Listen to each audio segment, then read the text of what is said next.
Арыбаңыздар, урматтуу угармандар, Гапон Мадаминов агайыбыздын Устаттык өнөрү китебинен номер 54 сабак 3-бөлүм. Тарбия баалуулугу. Сабакты даярдаган Салтанат Бейшенова, Талас облусу. Тарбия баалуулугунун 3-бөлүгү бул тарбиянын жаңы, актуалдуу, зарыл багыттары деген кыскача темага токтолобуз.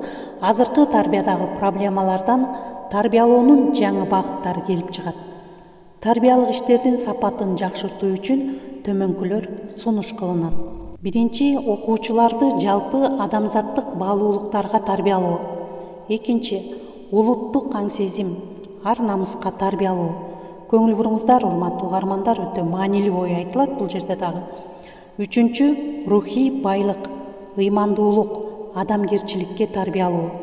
Анткени рухий жардылык, бул башкача айтканда ички дүйнөнүн көңдөйлүгү, вакуум боштугу кылмышка, уурулукка, киши өлтүрүүгө, коомдук мүлктү өз пайдасына чегерүүгө, ач көздүк, эгоизмге алып келип олтурат. Төртүнчү, информациянын көп булактарынын ичинен туура керектүүсүн тандап пайдалана билүү, угармандык жана көрөрмандык маданиятка тарбиялоо. Бешинчи, эркин ойлоп, иштеп сүйлөөгө тарбиялоо. Биздин мектептерде атаандаштык, өз оюн ачык айтуу, далилдөө духун тарбиялоого көңүл бурулбайт. Алтынчы, өзүнө жакын адамдарды эл жер үчүн жоопкерчиликке тарбиялоо. Анткени көңүл буруңуздар, урматтуу угармандар, азыркы кезде адамдардын баркы кетип, ага боорукердик, адамгерчилик, ак ниеттүүлүк менен мамиле жасоо жана абийир, сыймык деген ыйык сезимдер жоголгонсуп калды. Ишкердикке, маданияттуу атаандашууга тарбиялоо, ошондой эле өзүн өзү тарбиялоого үйрөтүү. 9.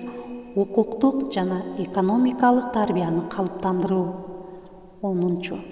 Жаңы доордун турмуштун талаптарына жооп бере билүүгө тарбиялоо. Демек, урматтуу угармандар, бүгүнкү чыгарылышты жыйынтыктап жатып, ошол эле учурда маданиятка тарбиялоодо азыр батыш элдеринин маданиятын, жетишкендиктерин пропагандалоо өтө күчтүү. Ошол үчүн жаштардын мекенчил сезими өксүп, улуттук ар намыс өчүп, сырттан каптап келген саясаттын жетегинен чыга албай, терс көрүнүштөргө дуушар болууда. Бул жөнүндө байыртадан эле элдин арасында айтылып жүргөн терең мазмунга ээ болгон жакшы сөз бар. Өз акылың өзөк менен тамыр, киши акылы кишен менен тушоо деген акылман ойду унутпасак. Ата-эне баласынын тартипсиздиги үчүн жооп бере турган механизмдерди киргизиш керек. Ата-энелердин бала тарбиясы маданиятын жогорулатуу үчүн энелер мектебин ачуу зарыл деген сөз менен бүгүнкү чыгарылышты жыйынтыктайбыз. Көңүл бурганыңыздарга чоң рахмат, саламатта калыңыздар.